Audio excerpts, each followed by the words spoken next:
தோணும் போதெல்லாம் படம் பார்த்துட்டு ரிவ்யூ கொடுக்குறோம். நம்ம அது என்னடா தோணும் போதெல்லாம் படம் பார்த்துட்டு ரிவ்யூ கொடுக்குறோம் அப்படின்னா, பல ரிவ்யூவர்ஸ் எடுத்துட்டிங்கன்னா படம் வெளியாகிற எல்லா படத்தையும் பார்த்து ரிவ்யூ கொடுப்பாங்க. ஒரு வருஷத்துக்கு 200க்கும் மேற்பட்ட படங்கள் தமிழில் வெளியிடுறாங்க.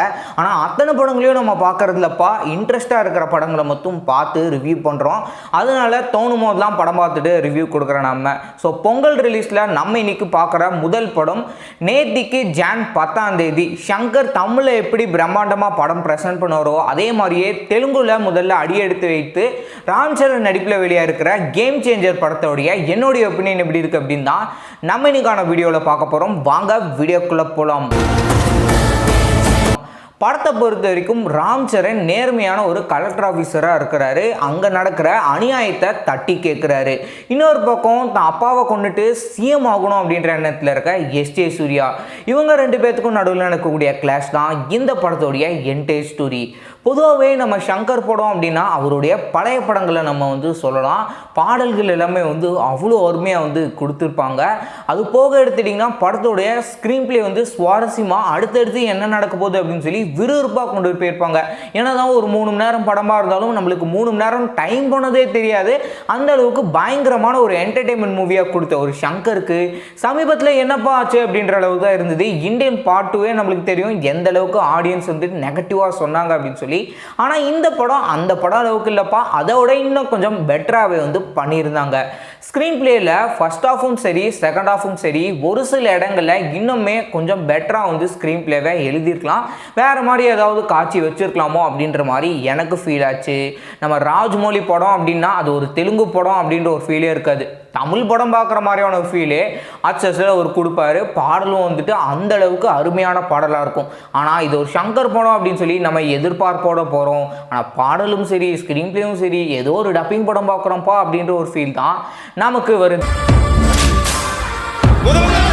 சூர்யாவை பொறுத்த வரைக்கும் அவரோட கேரக்டரும் இன்னும் கொஞ்சம் பெட்டராக எழுதியிருக்கலாம் அப்படின்னு தோணுச்சு.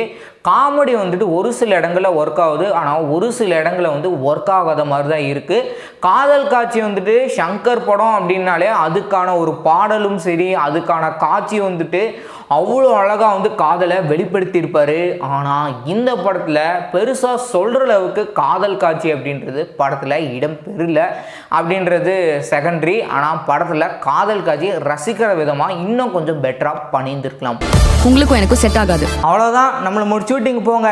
இருங்க பாய். பொதுவாகவே தமிழ் அண்ட் தெலுங்கு படத்தில் லாஜிக் மிஸ்டேக் அப்படின்னு மாஸ் ஹீரோ படங்களை பார்க்கவே கூடாது. ஹீரோவுடைய என்ட்ரிங் சீன் ஆகட்டும் அண்ட் ஃபர்ஸ்ட் ஹாஃபில் வரக்கூடிய ஒரு சில இடங்கள் அண்ட் செகண்ட் ஹாஃபில் வரக்கூடிய ஒரு சில இடங்கள்னு சொல்லி சாத்தியமே இல்லாத விஷயங்களை கொடுத்துருந்தாங்க. அதெல்லாமே வேறு லெவலில் கொடுத்துருக்காங்கப்பா அப்படின்ற மாதிரி தான் எனக்கு ஃபீல் ஆச்சு. இந்த படத்தில் ராம் சரணுடைய கதாபாத்திரமாகட்டும் எஸ்ஜே சூர்யாவுடைய கதாபாத்திரம் ரெண்டுமே நல்லா ப்ரெசென்ட் பண்ணியிருந்தாங்க. எஸ்ஜே சூர்யா வழக்கமாக அவருடைய படங்களில் நெகட்டிவ் ரோல் எப்படி ப்ளே பண்ணுவாரோ அந்த அளவுக்கு தான் இந்த படத்தில் கொடுத்துருந்தாங்க. எஸ்ஜே சூர்யா, ராம் சரண், கீரா அத்வானி, சமுத்திரகனி, காளிதாஸ் ஜெயராமன் முக்கிய கதாபாத்திரம் நடித்த எல்லாருமே தனக்குன்னு கொடுக்கப்பட்ட கேரக்டரை ரொம்பவே நீட்டாக நடிச்சு கொடுத்துருந்தாங்க. சுனில் அவர் சைடு அப்படின்னு சொல்லிட்டு ஒரு கேரக்டருக்கு காமெடி ஒரு சில இடங்களில் நல்லா ஒர்க் ஆகலை அப்படின்னு சொல்லியிருந்தோம். ஆனால் இவர் வந்ததுக்கு அப்புறத்துலேருந்தே காமெடி நம்மளை நல்லா சிரிக்கிற மாதிரி ஃபன் அண்ட் என்டர்டெயின்மெண்ட்டாக ஒரு சில இடங்களில் நல்லாவே ஒர்க் ஆயிருந்தது. சத்யம் ஆல் ஸ்ட்ரெயிட் ஃபார்வர்ட் சார். பொதுவாக சங்கர் படத்தில் ஏதாவது ஒரு கருத்தை சொல்லுவார். இந்தியன் படமாகட்டும் சிவாஜி படமாகட்டும் அதுக்கப்புறம் முதல்வன் படம் அப்படின்னு சொல்லி இந்த 3 படத்துலையும் கருத்தை சொல்லியிருப்பாங்க இல்லையா. இந்த 3 படத்தை ஞாபகப்படுத்துகிறோமா இந்த படத்தில் ஒரு சில காட்சிகளை கொடுத்து இன்னும் கொஞ்சம் டிஃப்ரெண்ட்டாக ட்ரை பண்ணியிருந்தார். சொல்ல வரக்கூடிய கருத்துமே ரொம்பவே அருமையாக இருந்தது. பாலிட்டிக்ஸ் எதுக்காக, பாலிட்டிக்ஸ்குள்ளே போனால் என்னென்ன நடக்கும் அப்படின்றத ரொம்பவே எடுத்து சொல்லியிருந்த விதமாக ராம் சரணுடைய இன்னொரு கேரக்டர் கொடுத்துருந்தாங்க.